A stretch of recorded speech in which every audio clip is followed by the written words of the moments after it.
நான் சமீபத்தில் திருச்சிக்கு என் கூட படித்த ஒருத்தர், அவருடைய பொண்ணுக்கு கல்யாணம், அதுக்கு திருச்சிக்கு போயிருந்தேன். என்னோட படித்த பையங்கள்லாம் இப்போ அவங்க பொண்ணுக்கு கல்யாணம்னா என்னை அழைச்சிட்டு போய் என் தலைமையில் நடத்துறது வழக்கம். அப்படி இப்போது ஒரு நன்றிக்காக அப்படி போயிருந்தேன். போய் திருச்சியில் ஒரு கல்யாணம், பையன் சுப்பிரமணியன்னு பேர், என்னோட படித்தவன், அவன் பொண்ணுக்கு கல்யாணம்.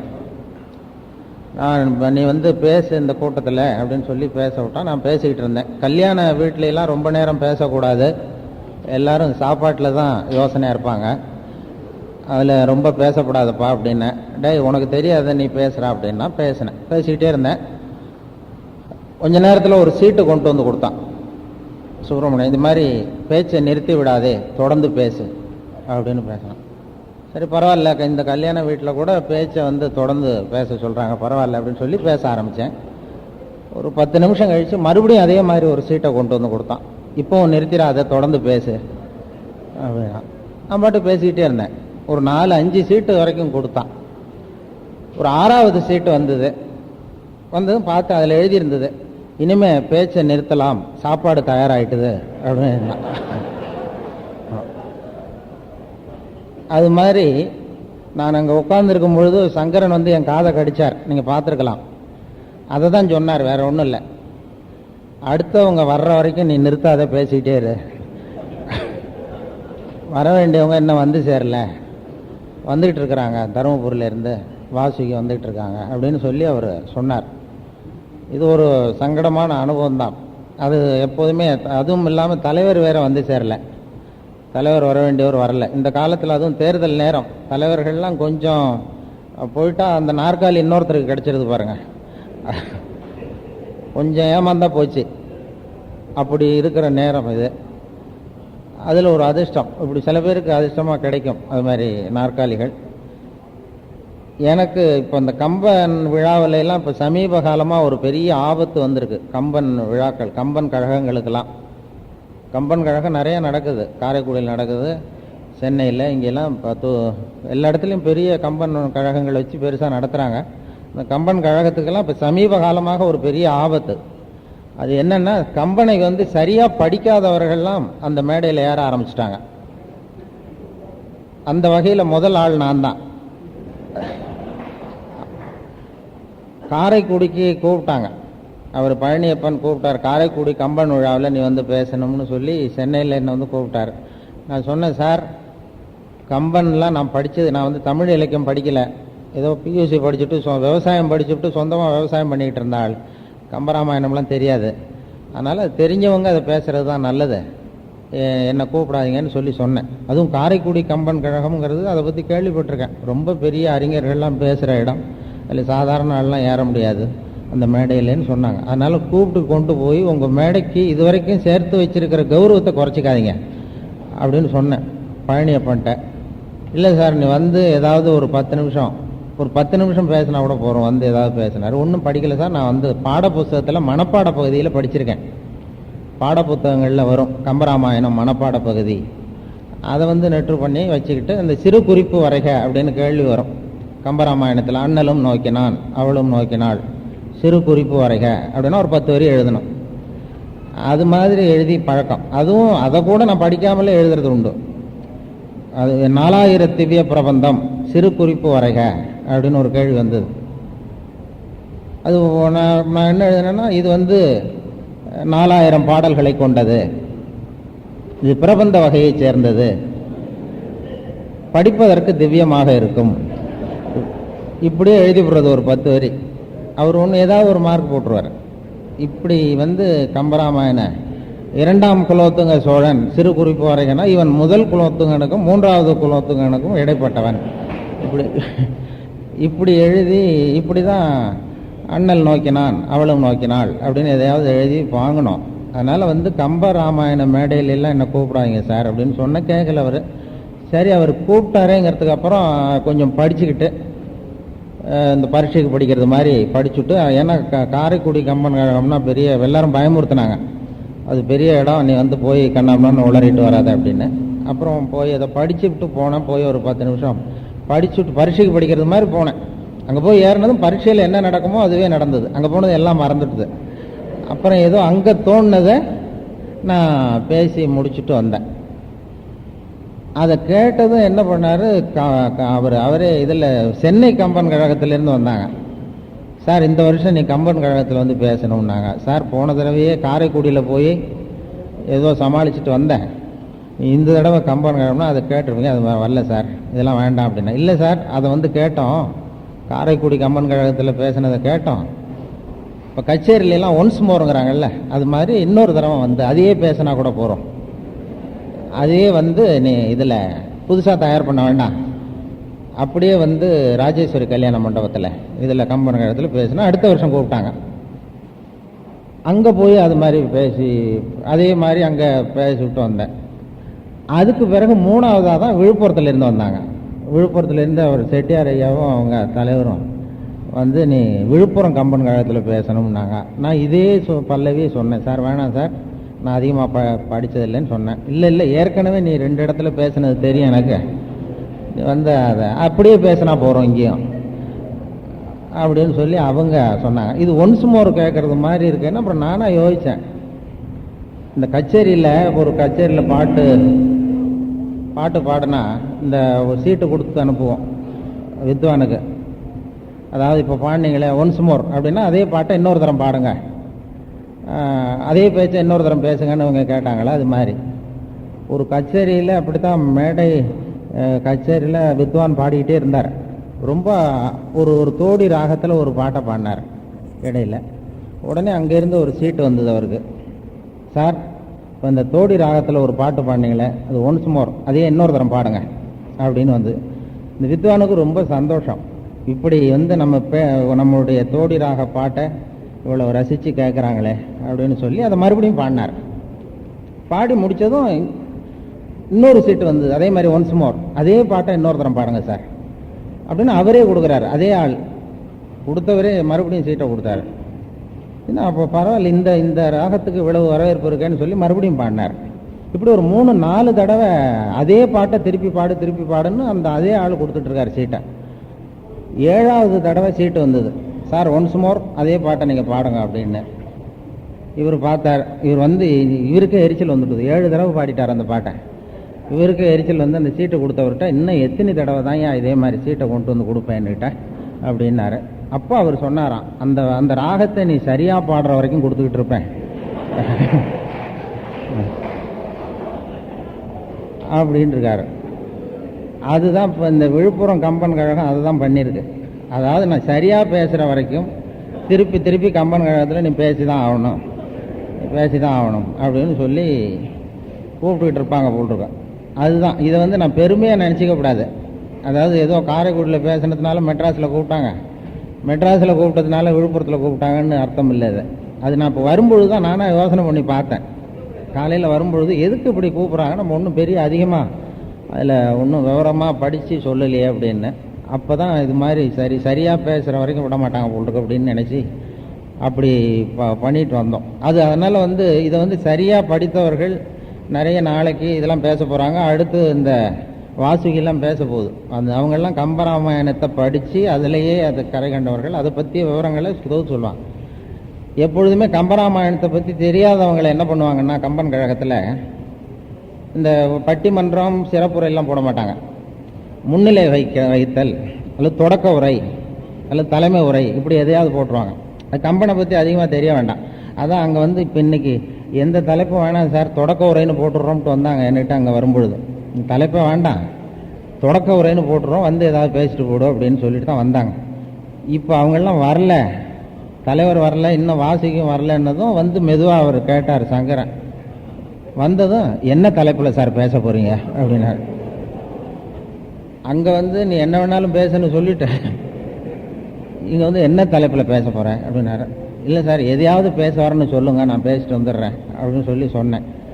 அது மாதிரி இந்த கம்பன் வந்து படித்து இது ஏன் கம்பனுக்கு மட்டும் இந்த பெருமை இருக்குது, மற்ற திருவள்ளுவர் இருக்கார், மற்ற இது இளங்கோவடிகள் இருக்கார், யாமறிந்த புலவரில் வள்ளுவர் போல் இளங்கோ போல் கம்பன் போல்லாம் இருந்தான். அதில் ஏன் கம்பனுக்கு மட்டும் விழா, கம்பனை பற்றி மட்டும் ஏன் அடிக்கடி நினைக்கிறோம்னா அதையும் யோசனை பண்ணி பார்த்தேன். இன்றைக்கி காலையில் கம்பன் வந்து ஏன்னா இதில் வந்து கம்பராமாயணத்தில் ஒரு கணவனும் மனைவியும் எப்படி இருக்கணும் அப்படிங்கிறதுக்கு உதாரணம் இருக்குது.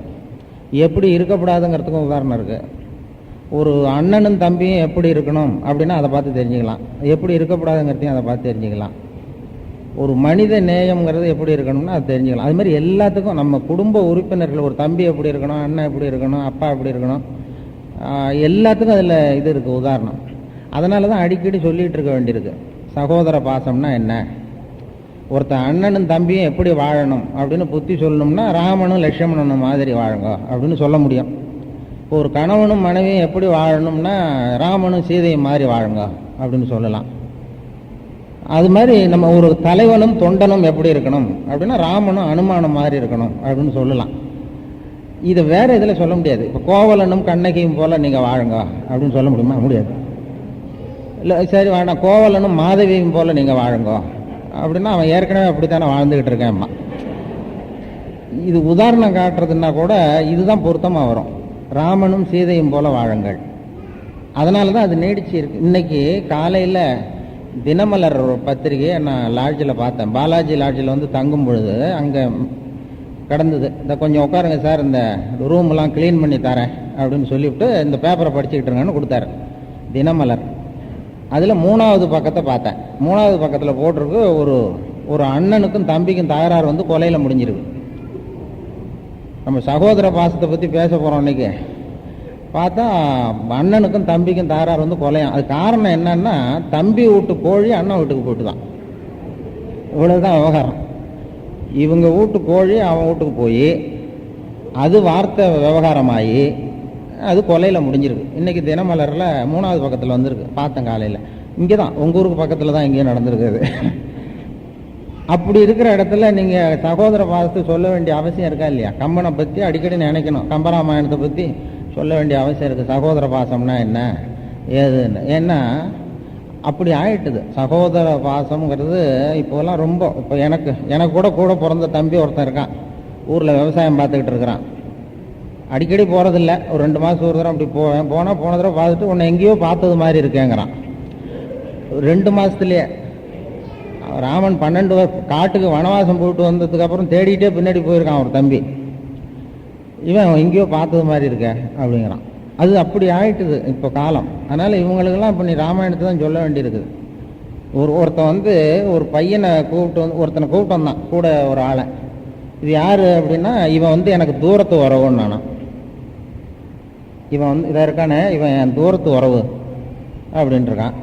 அப்படின்னா எப்படி அப்படின்னு கேட்டிருக்காரு. இவன் வந்து எங்கள் அப்பாவுக்கு 8வது புள்ள அப்படின்னு நானும். அவ்வளவு தூரமாக போயிட்டது உறவு. இப்படிப்பட்ட காலத்தில் நீங்கள் கம்பராமாயணத்தை சொல்லாமல் வேறு எதை சொல்ல முடியும்?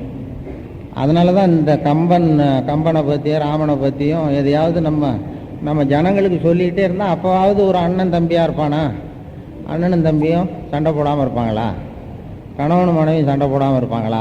அப்படிங்கிறதுக்காகத்தான் அதை வந்து அடிக்கடி நாம் வந்து ஞாபகப்படுத்துகிறோம். சொல்லுவாங்க. ஒரு ராமாயணத்தை பற்றி கிளைக்கதைகள் எத்தனையோ உண்டு. நானும் ரேடியோவில் சொல்லியிருக்கிறேன். கம்பன் சொன்னது, செவி வழியாக வந்தது, நிறையா வந்த கதைகள். சின்ன வயசில் ராமன் வந்து சின்ன பையன் அப்படியே களைச்சி போய் வந்தானா. அவங்க அம்மா கோசலை வந்து உட்காந்துருக்கு. இந்த பையன் ராமன் சின்ன வயசில் பையன் ஓடி வந்து விளையாடிட்டு இருந்திருக்கான். களைச்சி போய் வந்து அவங்க அம்மா மடியில் உட்காந்தான். ரொம்ப சந்தோஷமாக இருந்திருக்கிறான். என்னப்பா இவ்வளவு சந்தோஷம் அப்படின்னு கேட்டிருக்காங்க அந்த அம்மா. அப்போ அந்த பையன் சொன்னான்னா, இது மாதிரி நான் தம்பிகளோட பந்து விளையாடிக்கிட்டு இருந்தேன். அதில் பரதன் ஜெயிச்சுட்டான். என்கிட்ட பரதன் ஜெயிச்சுட்டான், நான் தோற்று போயிட்டேன். பரதன் ஜெயிச்சுட்டான், என் தம்பி ஜெயிச்சது எனக்கு சந்தோஷமாக இருக்கு, அதனால் நான் சந்தோஷமாக வந்தேன்னு வந்து அவங்க அம்மா மடியில் உட்காந்துருக்கான். அந்த கோசலை சொல்லிச்சான், இது மாதிரி பரவாயில்ல, அண்ணன் தம்பின்னா இப்படி தான் இருக்கணும், நீ இப்படியே இருங்க நீங்கள் நீண்ட காலம் அப்படின்னு சொல்லி ஆசீர்வாதம் பண்ணியிருக்கு. கொஞ்ச நேரம் கழித்து பரதன் வந்திருக்கான். அவன் அழுதுகிட்டே வந்திருக்கான். அழுதுகிட்டே வந்ததும் கோசலை கூப்பிட்டு கேட்டிருக்காங்க, ஏன்பா நீ தான் ஜெயிச்சுட்டியாமே, நீ தான் ஜெயிச்சுட்டியே, நீ ஏன் அழுதுகிட்டு வர அப்படின்னு கேட்டிருக்க அந்த அம்மா. அப்போ பரதன் சொல்லியிருக்கான், இல்லைம்மா நான் வந்து ஜெயிக்கணுங்கிறதுக்காக அண்ணன் தோத்துட்டாரு, அவர் அவருடைய வெற்றியை விட்டு கொடுத்து என்னை ஜெயிக்க வச்சார். நான் எங்கள் அண்ணன் தோற்று போனது எனக்கு வருத்தமாக இருக்குது, அதனால் அழுதுட்டு வரேன் அப்படின்ட்டுருக்கான் அவன் வரதன். அதாவது அண்ணனுடைய தோல்விக்காக வருத்தப்படுகிற தம்பி. அது இந்த காலத்தில் பார்க்க முடியுமா? அது மாதிரி தம்பியினுடைய வெற்றிக்காக சந்தோஷப்படுகிற அண்ணன். அப்படி இதை இந்த காலத்து பிள்ளைகளுக்கு இங்கே என்னன்னா, தம்பி வீட்டு கோழி அண்ணன் வீட்டுக்கு வெட்டி கொண்டுட்டான் அப்படின்னு வருது செய்தி. இதுதான் அப்போ இவங்களுக்கு இதுதான் சொல்ல வேண்டியிருக்குது. அந்த பரதனும் ராமனும் எப்படி இருந்தாங்க. அதே மாதிரி இப்போ பாத்திமா நபிகள் நாயகம் இதில் வரலாறுல ஒன்று உண்டு. நபிகள் நாயகத்தினுடைய பேரன்மார்கள் ஹசன் மூத்தவர், ஹுசைன் ஒருத்தர். அவங்க 2 பேரும் ஏதோ சண்டை, பேசிக்கிறது இல்லை. அந்த ஹசனும் ஹுசைனும் பேசிக்கிறது இல்லை கொஞ்ச நாள். அவங்க அம்மாவுக்கு அந்த பாத்திமாவுக்கு இதை பார்த்தாங்க. இது ஏன் இது 2 பேரும் பிள்ளைகள் 2 பேரும் பேசிக்க மாட்டேங்கிறாங்களேன்னு வருத்தம். என்னப்பான்னு பார்த்தா 2 பேருக்கு ஏதோ வருத்தம். கூப்பிட்டு உட்கார வச்சு, உங்கள் பாட்டனார் சொன்னது தெரியுமா, நபிகள் நாயகம் என்ன சொல்லியிருக்காரு தெரியுமா அப்படின்னு அவர் சொன்ன பொன்மொழியை சொன்னாங்க. என்ன சொன்னாங்கன்னா, ஒரு முஸ்லீம் இன்னொரு முஸ்லீமோட 3 நாளைக்கு மேலே பேசாமல் இருந்தால் அது அவனை கொலை செய்வதற்கு ஒப்பாகும் அப்படின்னு சொல்லியிருக்கிறாங்க அவங்க பாட்டனார். நீங்கள் 2 பேரும் இப்படி பேசிக்காமல் இருக்கிறீங்களேன்னு கேட்டிருக்காங்க. அப்போ அந்த தம்பிக்காரன் ஹுசைன் சொல்லியிருக்கான், எங்கள் பாட்டனார் சொன்னது தெரியும். அதே மாதிரி அந்த 2 பேர் பேசிக்காமல் இருக்கிறதில்ல, யார் முதல்ல சலாம் சொல்கிறாங்களோ அவங்களுக்கு தான் புண்ணியம் அதிகம்னு அவர் சொல்லியிருக்கிறதும் எனக்கு தெரியும். அந்த புண்ணியம் அண்ணனுக்கு கிடைக்கட்டுமேங்கிறதுக்காக நான் பேசாமல் இருக்கேன் அப்படின்னு அவன் சொல்லியிருக்கிறான். இதுதான் அப்படி வந்தது. இப்போ இந்த ராமனையும் பரதனையும் பாருங்க, அது மாதிரி அந்த ஹசனையும் ஹுசைனையும் பாருங்க. இந்த சகோதர பாசத்தை நம்ம எடுத்து அடிக்கடி சொல்ல வேண்டியிருக்கு. அதுக்கு தான் கம்பன் விழா அதிகமாக தேவைன்னு சொல்கிறேன். அதுக்கு காரணம் பாருங்களேன், இன்னைக்கு காலையில் பார்த்த அந்த தினமலர் செய்தியே அதுக்கு உதாரணமாக போச்சு. ஏன்னா அண்ணன் தம்பிங்கிறது அப்படிப்பட்ட விஷயம். இப்போலாம் என்னென்னா, ஒரு அண்ணனுக்கும் தம்பிக்கும் அப்பா விட்டுட்டு போயிட்டார், ஏதோ சொத்து, அதை பிரிச்சுக்கணும். 2 பேர், இவங்க அண்ணன் தம்பி 2 பேர் எப்படி பிரிச்சுக்கிறதுன்னு சண்டை. ஊர்லாம் பஞ்சாயத்தை வச்சு இருக்கிற சொத்தை பிரிச்சுக்கலாம்னு இருக்காங்க. அதெல்லாம் வேண்டாம், நம்ம 2 பேருமே உட்காந்து பிரிச்சுக்கோன்றிருக்கான் தம்பிக்காரன். சரி, அவங்க அப்பா விட்டுட்டு போனது என்னென்னா 3 ஐட்டம். ஒரே ஒரு மாமரம், ஒரு பசுமாடு, ஒரு போர்வை, இவ்வளோதான் விட்டுட்டு போயிருக்கார். இதுக்கு ஏன் ஊர்லாம் பஞ்சாயத்து கூட்டணும், நம்ம 2 பேருமே உட்காந்து பிரிச்சுக்கோன்றிருக்கான் தம்பி. சரி, எப்படிப்பா அப்படின்னா, நீ தான் அண்ணன் மூத்தவன், என்ன இருந்தாலும் நீ தான் இந்த குடும்பத்தை தாங்குறவர், நீ மூத்தவன். அதனால இந்த மரத்தினுடைய மாமரத்தை வெட்ட வேண்டாம், அந்த வேறு பக்கம்லாம் நீ வச்சுக்கோ, நீ குடும்பத்தை தாங்குற. மேலே இருக்கிறதெல்லாம் எனக்கு இருந்துட்டு போட்டோம், அந்த கிளை பக்கம்லாம். அதனால அப்படி இருக்கட்டும். பசுமாட்டை என்ன பண்ணுவோம்னா, அதை வெட்டி பிரிக்க முடியாது. என்சான் உடம்புக்கு சிரசே பிரதானம். அதனால அந்த தலை பக்கம்லாம் நீ வச்சுக்கோ, இந்த பாதிக்கு பின்னாடி நான் வச்சுக்கிறேன் அப்படின்ட்டான். போர்வையை பார்த்தான். போர்வையை நீ பகல் நேரத்தில் இது நீ வச்சுக்கோ, பகல் தான் ரொம்ப முக்கியம் இருக்கிறதுல, வெளிச்சம் உள்ள பகலில் வச்சுக்கோ, ராத்திரி ஆனதும் அண்ணன் என்கிட்ட கொடுத்துரு அப்படின்றான். இவன் அண்ணங்காரன் இவன் தம்பி பண்ணுறது புரியாமல் அவன் பாட்டுக்கு இருக்கான். இவன் பாட்டுக்கு அந்த மாமரம் காய்க்கிற பழத்தையெல்லாம் எடுத்து சாப்பிட்டுட்டு இருக்கான், வியாபாரம் பண்ணுறான். பசுமாடு பால் கறக்குது, அதையெல்லாம் கறந்து காய் போட்டு குடிச்சிட்டு இருக்கான். போர்வை எடுத்து ராத்திரியில் வசதியாக போத்திக்கிறான். இது தெரியல அண்ணனுக்கு. அப்புறம் தான் எதிர்த்த வீட்டுக்காரன் அண்ணனை கூப்பிட்டு, அண்ணக்காரனை, அவன் இது மாதிரி விஷயத்தில் எதிர்த்த வீட்டுக்காரங்க சும்மா இருக்க மாட்டாங்க, கூப்பிட்டு, இந்த பாருப்பா, நீ ஏமாந்து போய்கிட்டு இருக்க, இப்படிலாம் பண்ணாத, இப்படியே இருந்தீங்கன்னா நீ வீணாக போடுவ அப்படின்னா என்ன செய்ய சொல்கிறேன்னா, அப்படி காதை கொஞ்சம் கிட்ட கொண்டு வா, நான் ஒரு யோசனை சொல்கிறேன், அதுபடி நடந்துக்கா அப்படின்னு அவன் சொல்லியிருக்கான். சரின்னு யோசனை சொல்லி கொடுத்துட்டான். வந்தான். மறுநாள் என்ன பண்ணான், ஒரு நாள் கோடாரி எடுத்துக்கிட்டு அந்த மாமரத்தை அடியில் வெட்ட ஆரம்பித்தாங்க. வெட்டினான். தம்பிக்காரன் பதறி போய் ஓடி வந்தான். ஏன்னு வெட்டுறீங்க மரத்தை அப்படின்னு. இல்லைப்பா, என் பக்கத்தை நான் வெட்டுறேன், உனக்கு என்ன, இது என் பங்கில் நான் வெட்டிக்கிட்டு இருக்கேன்ருக்கான். ஐயோ வெட்டாதீங்கன்னா அப்புறம் காய்க்காது அப்படின்ட்டுருக்கான். சரி இருக்கட்டும் அப்படின்னு சொல்லி அப்புறம் என்ன பண்ணால், அந்த பசுமாட்டுக்கு தண்ணி வைக்கிறத நிறுத்தினான். தீனி வைக்கிறதில்ல, தண்ணி வைக்கிறதில்ல, வாய் பக்கம் அவனுக்கு தானே, இது பால் கறக்கலை. அவன் முழிக்க ஆரம்பிச்சுட்டான். இந்த போர்வை என்ன பண்ணுறதுன்னு சொல்லி கொடுத்துருவான்னா, அப்படியே பகல் பூரா வச்சுருப்பான். ராத்திரிக்கு அவன்கிட்ட கொடுக்கணும் பாருங்க, அப்போ தண்ணியில் நினச்சி கொடுத்துட்றது, நீ வச்சுக்கோ அப்படின்ட்டு. அப்புறம் தான் அவனுக்கு முடிச்சுக்கிட்டானா, அண்ணன் இதெல்லாம் யார் இந்த யோசனை சொல்லி கொடுத்தோன்னா எழுத்து வீட்டுக்காரன் தான் சொன்னான் அப்படின்னா அவன் அப்படி தான் பண்ணுவான், அவனுக்கு புத்திசாலித்தனமாக எதுவுமே செய்ய தெரியாது அப்படின்னு சொல்லி அப்புறம் 2 பேரும் ஒத்துமையாயிட்டாங்களாம். இப்படி இருக்கு அந்த சகோதர பாசத்துக்காக சொல்கிறேன். ஒரு அண்ணன் தம்பின்னா எப்படி இருக்கணும்னா ராமாயணத்தை பார்த்து தான் தெரிஞ்சுக்கணும். பெரிய ராமாயணம் மகாபாரதம் ஹரிச்சந்திரன் இப்படிலாம் இருக்க ஒவ்வொன்றை பார்த்து ஒரு பாடம் தெரிஞ்சுக்கணும். இந்த காலத்து பிள்ளைகள்லாம் அப்படி இல்லை. ஹரிச்சந்திரன் கதையை சொல்லி கொடுத்துட்டு கடைசியில் வாத்தியார் கேட்டாராம் ஒரு பையனை, இதிலேருந்து நீ என்ன தெரிஞ்சுக்கிட்ட, ஹரிச்சந்திரன் கதையிலேருந்து நீ என்ன தெரிஞ்சுக்கிட்ட நீதி அப்படின்னு கேட்டிருக்காரு. பையன் சொல்லிட்டுருக்கிறான், அவன் ஆரம்பத்திலே ஒரு பொய் சொல்லியிருந்தா அவ்வளோ அவஸ்தைப்பட வேண்டியதில்லை சார்.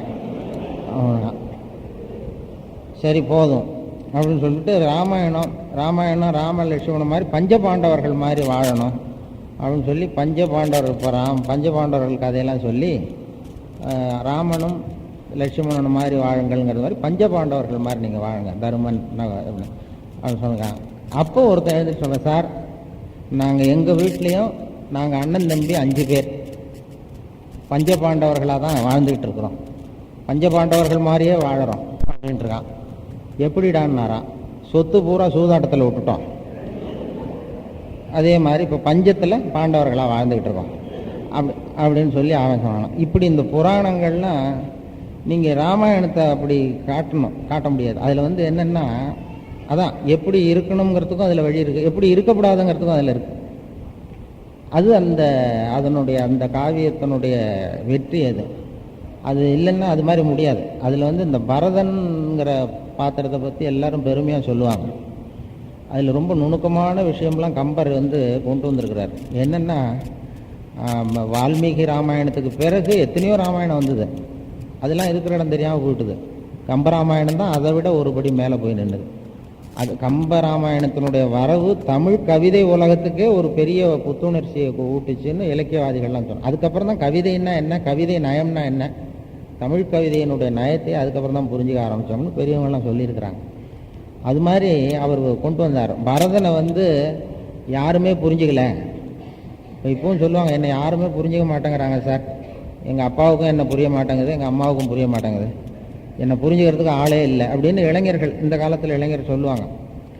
கம்பன் அப்போ பட்சத்தில் அந்த புரிந்து கொள்ளப்படாத பாத்திரம்னு அந்த பரதனை யாரும் எந்த ஒரு பிள்ளையும் அவங்க அம்மாவுக்கு புரியாமல் இருக்குமா, என் பையன் எப்படி அப்படிங்கிறது எனக்கு தெரியும், அதுதானே அம்மாங்கிறவங்க. பிள்ளையினுடைய குணம் என்னங்கிறது அம்மாவுக்கு தெரியணும், அதுதான் தாய். அந்த பெத்த அம்மாவுக்கே புரியல பரதனை பற்றி. அதாவது இப்போ அண்ணன் இருக்கிறப்போ முடி சூட்டிக்கிறதுக்கு இவன் ஆசைப்படுவானா அப்படிங்கிறது அந்த அம்மாவுக்கு தெரியணும்ல. அண்ணன் இருக்கிறப்போ நம்ம புள்ள முடி சூட்டிக்க மாட்டான் அப்படின்னு பிள்ளைய பற்றி நல்லா தெரிஞ்சிருந்தா அவன் குணம் தெரிஞ்சிருக்கும். தெரியல, அதனால தான் போய் வரம் கேட்டுது, என் பிள்ளைக்கு முடி சூட்டி விடும் அப்படின்னு. பெத்த அம்மாவை புரிஞ்சிக்கல. சரி, அடுத்தது யார், அவங்க அப்பா. அம்மா தான் புரிஞ்சிக்கல, அப்பாவது புரிஞ்சுக்கிட்டாரான்னு பாருங்க. தசரதன், அவருக்காவது புரியணும்ல பையனை பற்றி, அவரும் புரிஞ்சுக்கல. அதாவது பரதன் முடிசூட்டிக்க விருப்பப்பட மாட்டான் அப்படிங்கிறது அவனுக்கு தெரியல. அவன் என்ன பண்ணான்னா, வரம் கேட்டதும் கண்ணவன்னு கைகையை பார்த்து கோபமாக பேசினான். நீ என்னுடைய மனைவி இல்லை, கோபத்தில் நீ என்னுடைய மனைவி இல்லை அப்படின்னா சரி, கைகை மேலே கோபம், அதோடு நிறுத்திக்க வேண்டியது தானே. பரதனை புரிஞ்சிக்கல. அதனால் அடுத்த வரி என்னன்னா, ஓம் புள்ள பரதனும் என்னுடைய மகன் இல்லை அப்படின்னா அதை எதுக்கு சொல்லணும்? அப்போ அவனும் புரிஞ்சிக்கலன்னு அர்த்தம். பரதன் எப்படிப்பட்டவன் தெரியாததுனால தான் சொன்னான். உன் புள்ள பரதன் என் புள்ள இல்லைன்னா, மகன் இல்லைன்னா என்ன அர்த்தம்? அப்பனும் புரிஞ்சிக்கல, அம்மாவும் புரிஞ்சிக்கல. சரி, வந்துக்கிட்டு இருக்கிறான் இவன். தற்செயலாக இந்த தசரதன் இறந்து போன செய்தி அவனுக்கு சொல்லியே அனுப்பலை. அவன் தற்செயலாக மாமனார் வீட்டிலேருந்து வந்துக்கிட்டு இருக்கிறான். வந்ததும் அமைச்சர்கள் இருக்கிறாங்கல்ல அரச சபையில், அமைச்சர்கள்லாம் புத்திசாலிகள்னு பேர், எல்லாம் புரிஞ்சுக்கிட்டு எல்லாம் செய்வாங்கன்னு. அந்த அமைச்சர்கள் அவங்களாவது பரதனை புரிஞ்சுக்கிட்டாங்களா அப்படின்னு பார்த்தா அவங்களும் புரிஞ்சிக்கல. பரதன் முடிசூட்டி கொள்ள விருப்பப்பட மாட்டானுங்கிறது அவனுக்கு தெரியல அவங்களுக்கு. ஏன்னா பரதன் வந்ததும் இந்த மந்திரியெல்லாம் போய் என்ன கேட்டாங்களாம், என்ன முடிசூட்டு விழா ஏற்பாடு பண்ணலாமா அப்படின்னு கேட்டாங்க. முடிசூட்டு விழா ஏற்பாடு பண்ணலாமா அப்படின்னு மந்திரிகள்லாம் கேட்குறாங்க. அப்படின்னா என்ன அர்த்தம்? அவங்களும் புரிஞ்சிக்கல. பரதன் அவன் விரும்ப மாட்டானுங்கிறது தெரியல. இப்படி அவன் ஒருத்தனுமே அவனை புரிஞ்சிக்காமல் வந்துக்கிட்டு இருக்கும்போது காட்டுக்கு வரான் குகன். அவன் பார்த்து கோவப்படுறான், ராமன்ட்டு சண்டைக்கு வந்துட்டான் அப்படின்னு சொல்லி அவன் சண்டைக்கு போருக்கு தயாராகணும்னு அவன் சண்டைக்கு போடுறதுக்கு தயாராகிறான் குகன். இவன் வர்றான், ராமனை பார்க்கறதுக்கு வரான். அப்போ குகனும் புரிஞ்சுக்கல.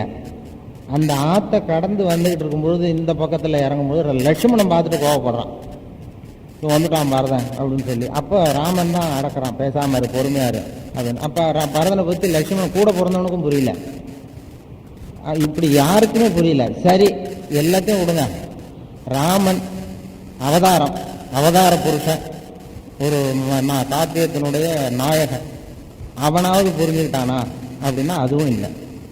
அதான் விஷயம். அத்திட்ட வந்ததும் தம்பி பரதனை கூப்பிட்டு ராமன் கேட்குற கேள்வி என்னன்னா, என்ன தம்பி அரசாட்சி உனக்கு சுகமா இருக்கா அப்படின்னு கேட்டான். புரிஞ்சவனா இருந்தால் கேட்கக்கூடாதுல்ல. அதாவது பரதன் எப்படி போட்டான்னு தெரிஞ்சிருந்தா இந்த கேள்வியை கேட்க வேண்டியது. அவதாரங்களால கூட புரிஞ்சுக்க முடியல. இப்படிப்பட்ட பரதனை புரிஞ்சுக்கிட்டது யாருன்னு சொல்லி கம்பன் கொண்டு வரும்போது பாமர மக்கள் புரிஞ்சுக்கிட்டாங்க. எப்படின்னா, குகன் வேடர்களை எல்லாம் எல்லாரும் சண்டைக்கு தயாராகுங்க, போருக்கு தயாராகுங்கள், பரதன் வந்துட்டான், அவனோட சண்டை போடணும் அப்படின்னு சொல்றாங்க. அப்ப அந்த ஒன்றும் தெரியாத பாமர ஜனங்கள் என்ன சொல்லிச்சான், அவன் தவ கோலத்துல வந்துகிட்டு இருக்கிறான், மர உருக்கரிச்சு வந்துகிட்டு இருக்கிறான், அவங்க அண்ணன் மாதிரி ராமன் மாதிரியே வந்துகிட்டு இருக்கான், அவனை பார்த்தா சண்டைக்கு வர்றவனா தெரியல அப்படின்னு சொல்லி அந்த பாமர ஜனங்கள் வேடர்கள் சொன்னாங்க. இதுல என்ன தெரியுதுன்னா, ஒருத்தர் புரிஞ்சுக்கிறதுக்கு பெரிய மந்திரியா இருக்கணுங்கிற அவசியம் இல்லை, பெரிய அப்பா அம்மாவா இருக்கணுங்கிற அவசியம் இல்லை, அவதார புருஷனா இருக்கணுங்கிற அவசியம் இல்லை. மனசு வெண்மையா இருக்கும். மனசுல ஒண்ணு இருக்கக்கூடாது ஏற்கனவே. அதாவது வெள்ளை மனசுக்கு அது பளிச்சுன்னு புரியும். இதுதான் அதுல இதுதான் பெரிய பிலாசபி தத்துவத்துல சொல்லுவாங்க, வெறும் கோப்பையாக இரு அப்படிம்பாங்க. ஒருத்தட்ட போய் உபதேசம் கேட்கணும்னா நம்ம மனசுல எதுவுமே இருக்கக்கூடாது, இருக்கிறதெல்லாம் தூக்கி போட்டுட்டு போகணும், அப்பதான் அவங்க சொல்றது புரியும் அப்படிங்கிறது ஒரு தத்துவம். இப்படி அந்த பரதனை சொல்லுவாங்க. இப்படி நிறைய அந்த கம்பன் நயத்தை பற்றி சொல்றதுக்கு நிறைய இருக்கு. என்ன பண்ணனா, இப்ப கம்பனும் கண்ணதாசனுங்கிறத பற்றி தான் அவங்க வாசிக்கு பேசுவாங்க. கண்ணதாசன் சொன்னார், என்ன பண்ணனா கம்பன், வான்மீகி சொன்ன வடமொழி நூல் ஒன்றினைத்தான் தேன்பூசி தருகின்றேன் செந்தமிழில் என்று சொன்னான். கண்ணதாசன் எழுதுறார்.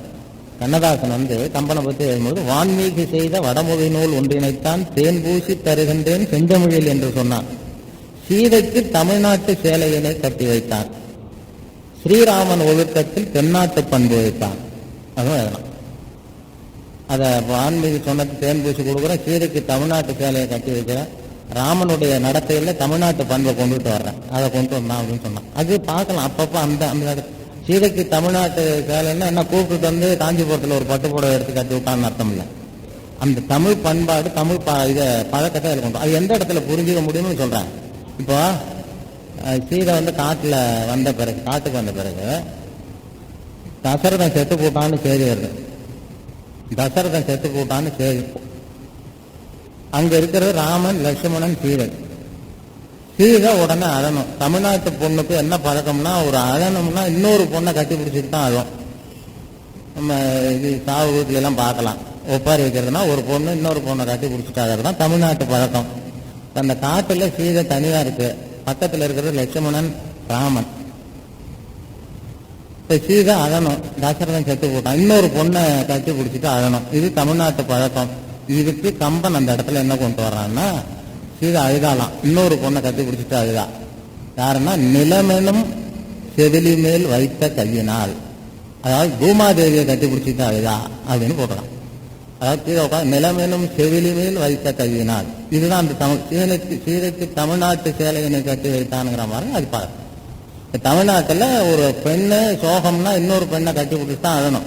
இப்போ சோகத்துக்காக ஆண்கள்லாம் பெண்களை கட்டி பிடிச்சிட்டு அழலாம்னு பழக்கம் இருந்ததுன்னு வச்சுக்கோங்க, சாவு வீட்டுல எல்லாம் கூட்டம் தாங்காது. எல்லா இடமும் எப்போ எவன் சாவான்னு தான் பார்த்துக்கிட்டு இருப்பான். அது மட்டும் இல்லை, அங்க போறோம்டா, இங்க அழுது போறோம், மேல தெருவில் ஒன்று போயிட்டு வாடா போவாங்க, அங்க இதை விட நல்லா இருக்கும் அப்படிமா. இது பழக்கம். நம்ம பழக்கத்தை அவர் கம்பர் அதுதான் அந்த சீதைக்கு தமிழ்நாட்டு சேலையினை கட்டி வைத்தான், தென்னாட்டு பண்பு அப்படி மாதிரி அதுல வரும்.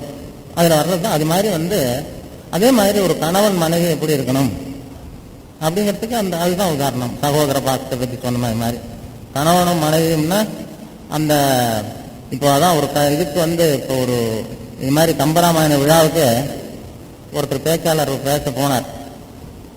வந்துட்டாங்க, வர வேண்டியவங்க வந்தாச்சுன்னு அர்த்தம். அவங்க சொன்னது மாதிரி அந்த சீட்டு கொடுக்கலன்னா கூட நான் பாட்டுக்கு பேசிக்கிட்டு இருந்தேன். அவங்க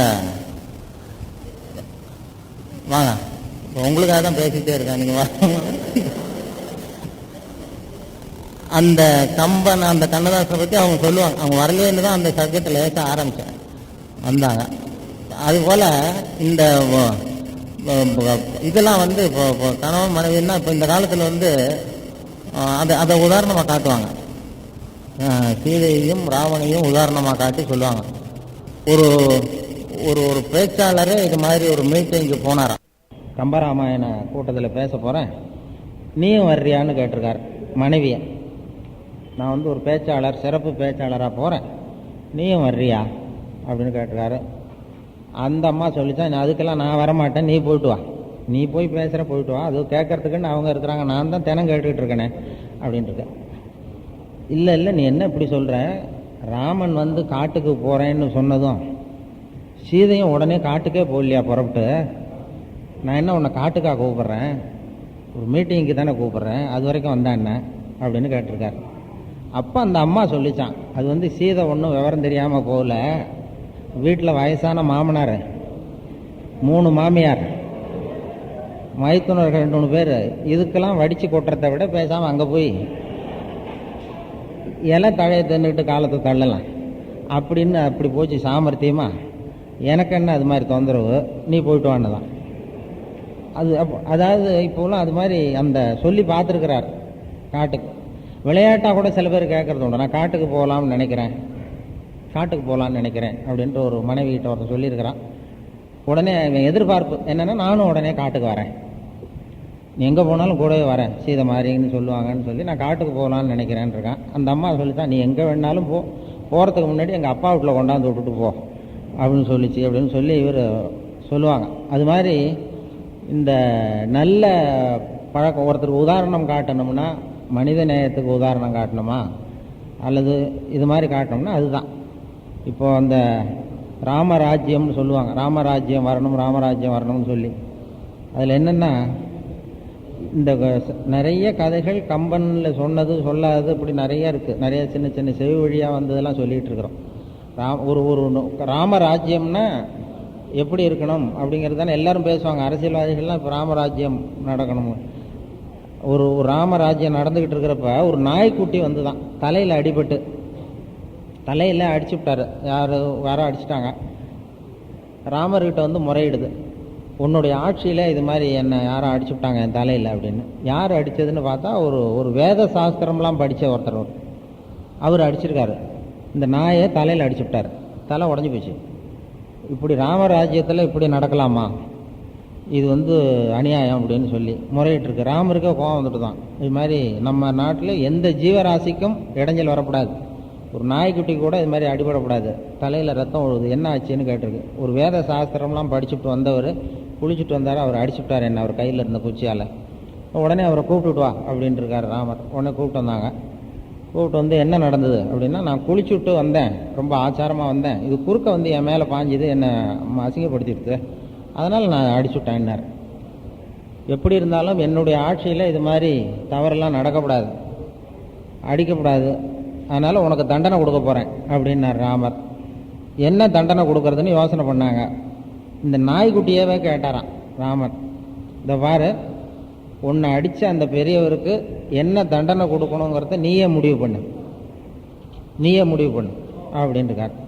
உடனே அந்த நாய்க்குட்டி சொல்லிச்சான், இவருக்கு என்ன தண்டனை கொடுக்கணும்னா, இவரை வந்து அடுத்த ஜென்மத்தில் ஒரு கோயிலுக்கு தர்மகர்த்தாவாக பிறக்க வை அப்படின்றது. இது என்னப்பா இது தண்டனை ஆகுது அப்படின்னா, அதுதான் தண்டனை. கோயிலுக்கு தர்மகர்த்தாவாக இருக்கிறவங்க எப்படி நல்ல பேர் எடுக்க முடியாது, எல்லார்ட்டையும் கெட்ட பேர் வந்தாகும், அந்த அவஸ்தையே போகிறோம் அப்படின்றது அந்த நாய்க்குட்டி. அது எப்படி அவ்வளவு துல்லியமாக நீ சொல்கிற அப்படின்னு கேட்டிருக்கார் ராமர். நான் போன ஜென்மத்தில் ஒரு தர்மகர்த்தாவாக இருந்தேன்,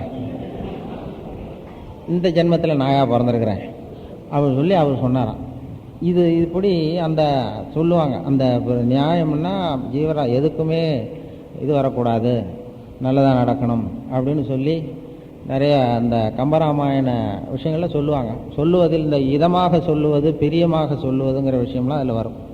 ஒருத்தருக்கு பிடிச்சதை சொல்கிறது, இப்போ உங்களுக்கு எது பிடிக்குமோ அதை சொன்னால் அது பிரியமாக சொல்கிறதா அர்த்தம். உங்களுக்கு எது நல்லதோ அதை சொன்னோன்னா அது எதமாக சொல்கிறது.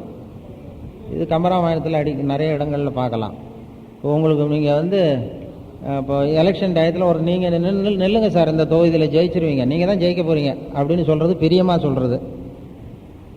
இது நிலைமை சரியில்லை, பேசாமல் ஆஃபீஸ் வாங்கிக்கோ, இந்த இடம் உனக்கு தோல்விதான்னு சொல்கிறது அது எதமாக சொல்கிறது. அதாவது ஆனால் எல்லாரும் என்னென்னா பிரியமாக சொல்லுறவங்களுக்கு தான் இப்போ பிரியப்படுவாங்க. இப்போ அமைச்சர்கள்லாம் அப்படி தான் பிரியமாக பேசுவாங்க அந்த ராஜாக்கள்கிட்ட, எதமாக சொல்ல தெரியாது. அப்படி வந்து இப்போ ராஜான்னா ஒரு ராஜாட்ட ஒரு ராஜாவுக்கு கத்திரிக்காய்னா ரொம்ப பிடிக்கும், எனக்கு கத்திரிக்காய் ரொம்ப பிடிக்குதுன்னாராம். உடனே மந்திரி பேசினார், அவருக்கு பிரியமாக பேசுகிறார். உண்மைதாங்க, கத்திரிக்காய் தான் காய்கறியிலே ரொம்ப ஒசந்த காய்கறி, அதனால தான் உங்களுக்கு பிடிக்குது. இயற்கையே பார்த்துருக்கீங்களா, அது தலையில் ஒரு கிரீடத்தை வச்சுருக்கு அப்படின்ட்டுருக்கார். மந்திரிக்கு ரொம்ப சந்தோஷம். அப்புறம் கொஞ்ச நாள் கழித்து எனக்கு கத்திரிக்காய்னா அவன் ஒத்துக்க மாட்டேங்குது, உடம்பு ரொம்ப பிடிக்கலன்னாரான். அப்போ மந்திரி அப்பவும் பிரியமாக சொன்னார், உண்மைதாங்க, கத்திரிக்காய் ரொம்ப மோசமான காய்கறி, இயற்கையே அது தலையில் ஆணி அடித்து வச்சிருக்கு பார்த்தீங்களா அப்படின்னு வரான். இதுதான் பிரியமாக பேசுறது. ஆனால் அந்த எதமாக பேசுறதுங்கிறது வேற. இப்போ விபீஷணன் பேசுனது அது. அதாவது ராவணன் வந்து ராவணன்கிட்ட விபீஷணன் சொன்னால் நீ சண்டைக்கு போகாத, பேசாமல் சீதையை ஒப்படைச்சிரு அப்படின்னு சொன்னது அது எதம். பிரியமாக பேசுனாங்க மந்திரிகள்லாம், நீ விடாத நம்ம ஜெயிச்சுடலாம் பார்த்துக்கலாம்னு சொன்னாங்க. அது வந்து பிரியம். இந்த இதமாக சொன்ன அந்த விபீஷண வார்த்தை எடுபடலை. அதுதான் அந்த புல்லருக்கு நல்ல ஒரு சொன்ன பொருள் என போயிட்டுன்னு என்ன வரும் அதில். அது மாதிரி இந்த காலத்தில் வந்து இதமாக பேசுகிறவர்கள் ரொம்ப குறைச்சல், பிரியமாக பேசுகிறவங்க அதிகம். இப்படி நிறைய இந்த ராமாயணத்திலேருந்து ஒவ்வொரு விஷயமா நம்ம அதில் எடுத்து பார்த்துக்கிட்டே போகலாம். இந்த அனுசரிப்பு, இந்த ஒருவனுக்கு ஒருத்திங்கிறத எல்லாரும் சொல்லுவாங்க, அந்த கொள்கையை வலியுறுத்தப்படுகிறது ராமன். அது ரொம்ப எப்பேற்பட்ட விஷயம். அது இப்போவும் எந்த காலத்துக்கும் பொருந்துகிற ஒரு சமாச்சாரம். இந்த காலத்துல எல்லாம் அந்த ஒருத்தரோடையே கஷ்டப்படுறவங்க எத்தனை பேர் இருக்கிறாங்க. அதாவது இதுலேயே இது யம தர்பாரில் போய் ஒருத்தரை கொண்டு போய் நிறுத்தினாங்களாம், 3 பேரை. ஒருத்தரை கொண்டு போய் இவர் வந்து பூலோகத்தில் கல்யாணமே பண்ணிக்கல, பிரம்மச்சாரியாக இருந்தார் அப்படின்னு சொல்லியிருக்காங்க. உடனே யமன் வந்து இவர் கல்யாணமே பண்ணிக்காமல் பூலோகத்தில் இருந்தாராம். அப்படின்னா அங்கே வந்து சந்தோஷமாக இருந்திருக்கிறார், கஷ்டம்னா என்னன்னு தெரியாமலே இருந்திருக்கிறார். இவரை வந்து நரகத்துக்கு அனுப்பு அப்படின்னு விட்டான், போயிட்டார். அப்புறம் இன்னொருத்தனை கூப்பிட்டு வந்து இவர் பூலோகத்தில் ஒரே ஒரு கல்யாணம் பண்ணிட்டு ஒருவனுக்கு ஒருத்தி ஒரு கல்யாணத்தை பண்ணிட்டு நம்ம வாழ்ந்தார் அப்படின்னு தான். அப்போ அவன் ஒரு கல்யாணம் பண்ணிகிட்டு இருந்தாரா, ரொம்ப கஷ்டப்பட்டுருப்பான் மனுஷன். அப்படின்னா இவனை வந்து சொர்க்கத்துக்கு அனுப்பும் அப்படின்ட்டார். அந்த இன்னொருத்தன் இருந்தான் பாருங்க, அவனுக்கு ரொம்ப சந்தோஷமாக இருந்தது. ஒரு கல்யாணம் பண்ணிட்டவனையும் சொர்க்கத்துக்கு அனுப்பிச்சிடலாம், நம்ம 2 கல்யாணம் பண்ணியிருக்கோம், நம்ம என்ன பண்ண போகிறாருன்னு கொண்டு போய் நிறுத்தினா. இவர் 2 கல்யாணம் பண்ணிக்கிட்டார் அப்படின்னா தான் யமனுக்கு கோவம் வந்துட்டு தான். ஒரு கல்யாணம் ஆகியும் புத்தி வராமல் இன்னொன்று பண்ணியிருக்கான், இவனை மறுபடியும் பூலோகத்துக்கு அனுப்பு அப்படின்னாரான். இப்படி அந்த இதெல்லாம் சொல்லுவாங்க, நிறைய அது மாதிரி விஷயங்கள் இருக்குது. இப்படி ஏன்னா அது மாதிரியான நமக்கு இன்றைக்கு தேவைப்படுகிற எல்லா கருத்தும் அதில் அந்த ஒருவனுக்கு ஒருத்தி. பஸ்ஸுலேயே சொல்லுவாங்க, பஸ்ஸில் ஒரு பஸ்ஸு போயிட்டுருக்கு, அதில் ஒரு அம்மா உட்காந்து எனக்கு இந்த கதவை சாத்தலைன்னா குளூர்லேயே நான் செத்து போடுவேன் அப்படின்னு சண்டை போட்டிருக்கு. இன்னொரு அம்மா பக்கத்தில் இருந்துட்டு சாத்தப்படாது, திறந்து வை, கதவை சாத்தினேன்னா எனக்கு கதவை திறந்தீங்கன்னா எனக்கு வந்து குளூரில் செத்து போடுவேன்னு தான். அது கதவை சாத்தினேன்னா நான் எனக்கு மூச்சு முட்டி செத்து போடுவேன் அப்படின்னு. இது ஒன்று திறக்குது, ஒன்று மூடுது, ரெண்டு பொம்பளைங்க. இதை அந்த கண்டக்டர் பார்த்துக்கிட்டு கஷ்டப்படுறாரு, என்ன செய்யறதுன்னு புரியல. அது பேசாமல் இருங்கம்மா, என்ன பண்ணுறது, பேசாமல் அட்ஜஸ்ட் பண்ணி வாங்கன்ட்ருக்கார். இல்லை அது கதவை திறந்தா குளிர் தாங்க, அது செத்து போடுவான், சாத்தினா நான் செத்து போடுவேன்னுது. பின்னாடி ஒரு ஆள் பேசாமல் சாஞ்சிக்கிட்டு வந்தான் பின்னாடி சீட்டில். அவன் கண்டக்டருக்கு யோசனை சொன்னான், இந்த பாரியா, ஏன் இதுக்கு அவஸ்தைப்படுற, முதல்ல கொஞ்ச நேரம் கதவை சாத்தி வை, அது செத்து போடும், அதுக்கப்புறம் கொஞ்சம் திறந்து வை, இது செத்து போடும், நம்ம நிம்மதியாக போகலாம் அப்படின்ட்டு இருக்கான் அவன். பின்னாடி ஒரு ஆள். கண்டக்டருக்கு கோவம் வந்துட்டுது, நீ சொல்லிட்டு போடுவ, இப்படி சொல்லிட்டு போடுவ, அவங்க வீட்டுக்காரவங்களுக்கு யார் பதில் சொல்கிறதுன்னு நானும். அந்த கவலை உனக்கு வேணாம், அவங்க 2 பேருக்குமே நான் தான் புருஷன். நான் அதனால தான் சொல்கிறேன் அப்படின்னா. இது மாதிரி இப்படி இருக்குது நம்ம குடும்ப வாழ்க்கையெல்லாம் அப்படி போயிட்டுருக்கு. அதனால் இப்படிப்பட்ட சூழ்நிலையில் சகோதரர்கள் எப்படி இருக்கிறாங்க, குடும்பம் எப்படி இருக்குது எல்லாம் பார்த்திங்கன்னா, இப்போ கம்பராமாயணத்தை அடிக்கடி ஞாபகப்படுத்த வேண்டியது அவசியமாக இல்லையா? அதுக்காக தான் சொல்ல வரேன். சகோதர பாசம்னா என்ன, குடும்பம்னா என்ன, மனித நேயம்னா என்ன, இதெல்லாம் தெரிஞ்சுக்க இப்படிலாம் இருக்குது. இப்போ அதனால் அடிக்கடி அதை பாருங்க, அது நல்லா இருக்கு, கற்றுங்கன்னு சொல்லி கொடுக்க வேண்டியிருக்குது. அதுதான் அதில் உள்ள விஷயம். மனித நேயம்ங்கிறதே அது ஏன்னா மனுஷன் மனுஷனாக வாழ முடியல, வாழ தெரியல. அதனால் கடவுள் மனுஷனாக பிறந்து வாழ்ந்து காட்டினான். இதுதான் அந்த கதை. ராமாயணம்ங்கிறது மனுஷனுக்கு மனுஷனாக வாழ தெரியல, கடவுள் மனுஷனாக பிறந்து நான் வாழ்ந்து காட்டுறேன் பாரு, இதை பார்த்தாவது நீங்கள் கற்றுங்கப்பான்னு வாழ்ந்துட்டு போனோம். இதுதான் அந்த கதையில் வர்றது. அப்படி அந்த இதில் நிறைய நயங்கள்லாம் இருக்குது. இப்போ இந்த இதில் சொல்லுவாங்களே, ஏதோ காது தசரதன் வயசாகிட்டுதுங்கிறத எப்படி கண்டுபிடிச்சான்னா, அது ஏதோ ஒரு ராமாயணத்தில் வரும். கண்ணாடியை பார்த்தானா காது ஓரமாக ஒரு முடி நரைச்சிருந்து தான். சரி, நமக்கு வயசாகிட்டுது, இனிமேல் அடுத்த முடிசூட்டு விழா நம்ம ஒதுங்க வேண்டிய நேரம் வந்துட்டுதுன்னு முடிவு பண்ணானோ. கண்ணாடியை பார்த்து காது ஓரமாக ஒரு முடியை பார்த்துட்டு அது வயசாகிட்டுதுங்கிறத உணர்த்துறது. இப்படி நமக்கெல்லாம் அப்பப்போ உணர்த்துறது உண்டு. நமக்கு வயசாகிட்டுதுன்னு நம்ம நினைக்கிறது இல்லை, ஆனால் அப்பப்போ உணர்த்துவாங்க. இப்போ இன்றைக்கி காலையில் செட்டியார் ஐயா இல்லை, அவர் சங்கரன் வந்தார், ரூமுக்கு வந்தார். சார் காஃபி சாப்பிட்றீங்களா அப்படின்னு. சாப்பிட்றேன்னு. சக்கரை போடலாமா அப்படின்னார். அப்படின்னா என்ன அர்த்தம்னா, சரி நமக்கு ஏதோ வயசாகிட்டு தான் அவர் நினைக்கிறார் அப்படி. இது அப்படியே தெரியும். எல்லாருக்கும் வயசாகிறது பிடிக்காது. எல்லாருக்கும் பிடிக்காத ஒன்று இந்த உலகத்தில் நடக்குதுன்னா அது வயசாகிறது தான். வயசை குறைக்கிறதுக்கு வழி இருந்தால் இது எவ்வளோ செய்யலாம். ஒரு டாக்டர் ஒரு மாத்திரை கண்டுபிடிச்சாராம். ஒரு டாக்டர் என்ன பண்ணார், ஒரு மாத்திரை கண்டுபிடிச்சார். ஒரு மாத்திரை சாப்பிட்டீங்கன்னா ஒரு வயசு குறைஞ்சிரும். அப்படி ஒரு மாத்திரையை கண்டுபிடிச்சார். இது 10 மாத்திரை சாப்பிட்டா 10 வயசு குறைஞ்சிரும். இப்படி ஒன்று கண்டுபிடிச்சிட்டாரு. ஏகப்பட்ட விற்பனை இந்த மாத்திரை. அதுவும் பெண்கள் நிறைய வாங்கிட்டு போனாங்க. அதை ஒரு அம்மா, ஒரு வயசான அம்மா,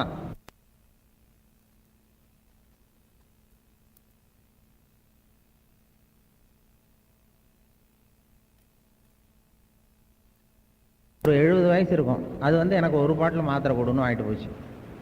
போயிட்டு கொஞ்ச நாள் கழித்து சின்ன பொண்ணாக திரும்பி வந்தது. ஒரு 20 வயசு, இடுப்பில் ஒரு குழந்தை. டாக்டர்கிட்ட, ஐயா டாக்டர், நீங்கள் கொடுத்த மாத்திரையை ஏதோ ஒரு ஆசையில் நான் ஒரு 30 மாத்திரையை சாப்பிட்டேன். ஏதோ ஒரு ஆசையில் 30 மாத்திரையை சாப்பிட்டேன், திடீர்னு வயசு குறைஞ்சிட்டுது எனக்கு ரொம்ப அப்படின்ட்டுருக்கு. அதுக்கு அந்த டாக்டர் சொன்னாராம், ஏம்மா வயசு குறையணும்னு தான் எல்லாரும் ஆசைப்படுறாங்க, உனக்கு வயசு குறைஞ்சுன்னா சந்தோஷப்படு, இதுக்கு ஏன் வருத்தப்படுறேன்ருக்கு அப்படின்னாராம். அதுக்கு அந்த அம்மா சொல்லிச்சான், அதை பற்றி பரவாயில்ல டாக்டர், இடுப்பில் பாருங்கள் குழந்தை, இது கட்டவரில் வாயில் விரலை வச்சுட்டு உட்காந்துருக்குது. இது ரொம்ப ஆசையில் 80 மாத்திரையை சாப்பிட்டுட்டுது. இது என் வீட்டுக்காரரு, இதை நான் இப்படியே தூக்கிட்டு எங்கெங்கே அலையிறது அவங்க தான். ஆனாலும் ரொம்ப வயசு குறையிறதுலேயும் ஆபத்து உண்டு. அவர் கட்டவரில் வச்சுட்டு வாயில் வச்சுட்டு உட்காந்துருக்கார் ஜம்மன் அவர் எடுப்பார். இப்படி வயசு குறையிறதுக்கு இருக்குது, வயசு கூட ஆகிறதுக்கு அவர் அது மாதிரி அந்த அறிகுறிகள்லாம் அதில் நுணுக்கமாக அந்த கம்பராமாயணத்தில் படித்தோம்னா எந்தெந்த ஒரு வயசாகிறத எப்படி நுணுக்கமாக சொல்கிற தகவல் திறன்னு சொல்லுவாங்க. அது மாதிரி நிறைய அதில் விஷயம் இருக்குது. மனித நேயம் தான் இன்றைக்கி ரொம்ப முக்கியம். மனுஷனுக்கு மனுஷனாக வாழ தெரியல, மனுஷனுக்கு மனுஷனாக வாழ கற்றுக் கொடுங்க அப்படின்னு சொல்லுவாங்க.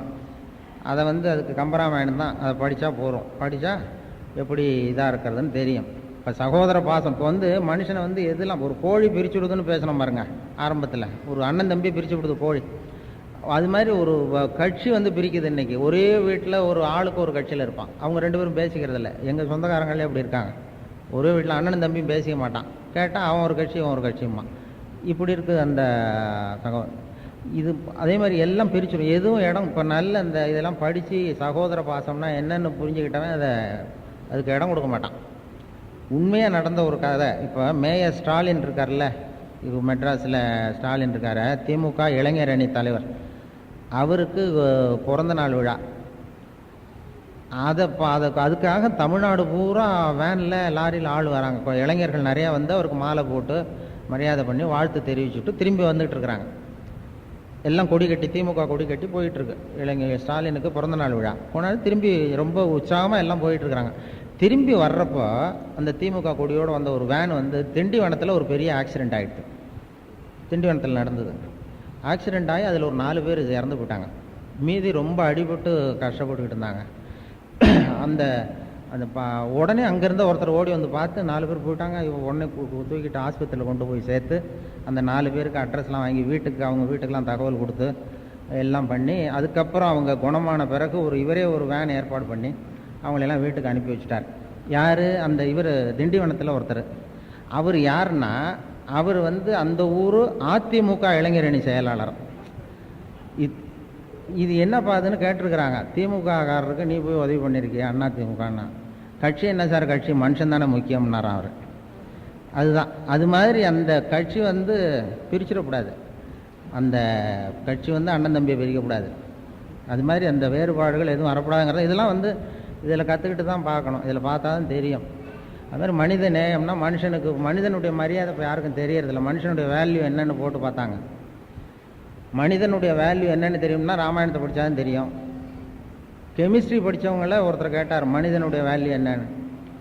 அவன் சொன்னான், ஒரு மனுஷ உடம்பில் இருக்கிற கால்சியம் பூரா எடுத்தா, சுண்ணாம்பு சத்தை தனியாக பிரித்து எடுத்தால் ஒரு சின்ன ரூமுக்கு வெள்ளை அடிக்கலாம். அவன் உடம்பில் இருக்கிற பாஸ்பரஸை மட்டும் தனியாக பிரித்து எடுத்தால் ஒரு 15 தீக்குச்சி செய்யலாம்.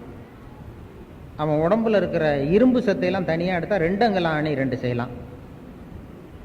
இப்படி எல்லாம் ஒவ்வொரு இதை பண்ணி எல்லாத்துக்கும் மொத்தமாக ஒரு மதிப்பு போட்டால் மொத்தம் 42 ரூபா 50 காசு ஆகுது. ஆமாம், இதுதான் மனுஷனுடைய வேல்யூ. கெமிஸ்ட்ரி படித்தவன் அதை தான் சொல்லுவான். ராமாயணம் படித்தவன் அந்த வேல்யூ அது அவன் 42 ரூபா 50 காசு சொல்ல மாட்டான். அது வேறு. இப்போ இந்த காலத்தில் மனுஷனுக்கு செத்து போனதுக்கப்புறம் யாருக்கும் மனுஷனுக்குலாம் இருக்கிறப்ப மரியாதை இருக்கும் செத்ததுக்கப்புறம். ஆனால் விலங்குகளுக்கு அப்படி இல்லை. மிருகங்களுக்கு வந்து செத்ததுக்கு அப்புறம் மதிப்பு கூட ஆகும். இன்றைக்கி கூட அந்த இதில் பார்த்தோம், ஒரு கடையில் போட்டிருக்கு வர வழியில், உயிருடன் கோழி 40 ரூபா, உரித்த கோழி 60 ரூபான்னு போட்டிருக்கு. செத்ததுக்கப்புறம் 20 ரூபா கூட, உயிரோடு இருக்கிறப்ப குறைச்சல். மனுஷனுக்கு அப்படி கிடையாது.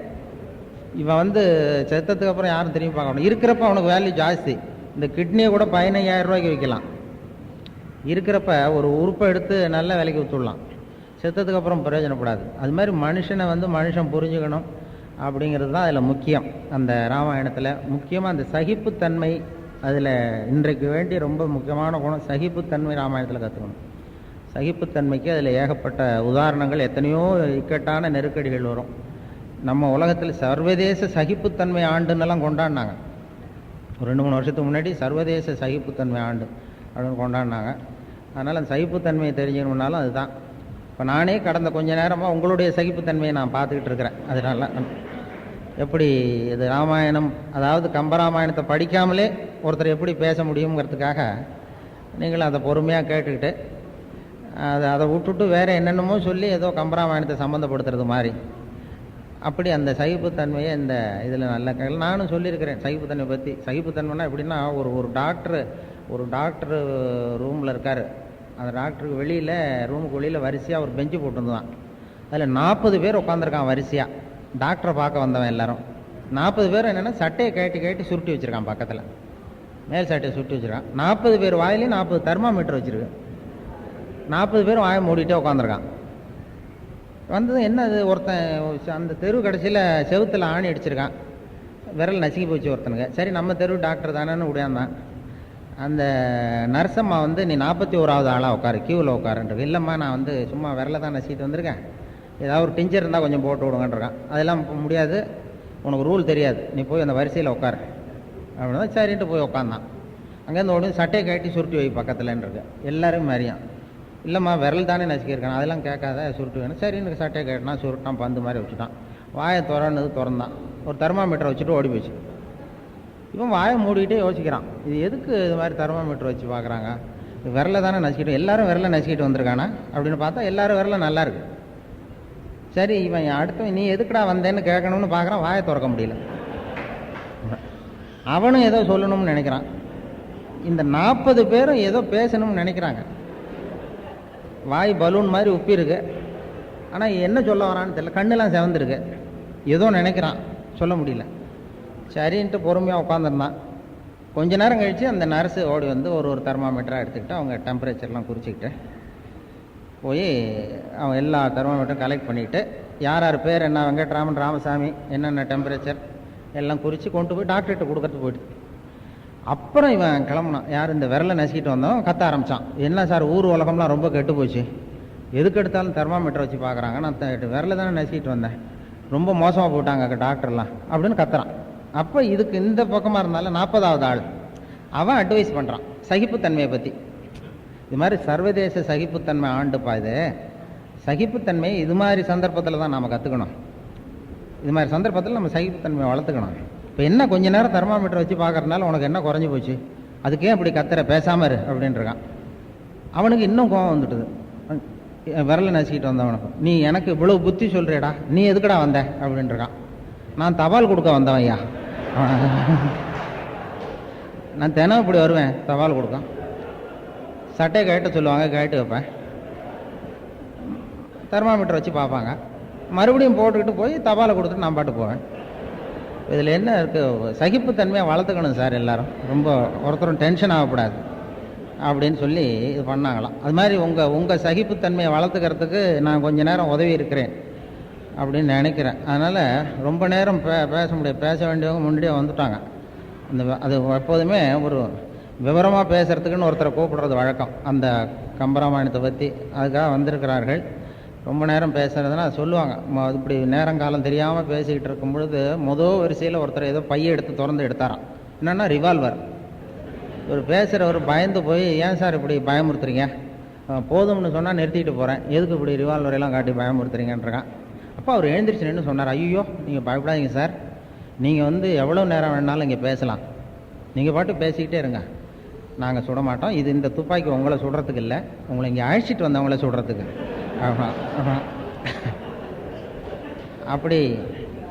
அப்படி பார்த்தா என்னை அழைத்து கொண்டு வந்தவர்கள்லாம் இங்கே இருக்கிறார்கள். பக்கத்தில் தலைவர் அவர்கள், அவர் துணைத் தலைவர் செட்டியார் அவர்கள், அவங்கெல்லாம் இன்னும் ரொம்ப காலத்துக்கு சௌக்கியமாக இருந்தால் தான் கம்பன் விழா தொடர்ந்து நடக்குங்கிறதுனால என்னுடைய பேச்சை முடித்துக் கொள்கிறேன். வணக்கம்.